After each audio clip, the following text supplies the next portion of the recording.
بسم الله الرحمن الرحيم. الحمد لله رب العالمين حمدا يوافي نعمه ومزيدا.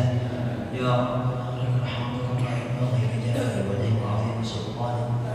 اللهم صل على سيدنا محمد صلاة تنجينا بها من جميع الاهوال والافات وتقضي لنا بها جميع الحاجات وتطهرنا بها من جميع السيئات وترفعنا بها عندك اعلى الدرجات وتبلغنا بها اقصى الغايات من جميع الخيرات في الحياة وبعد الممات وعلى آله وصحبه وسلم.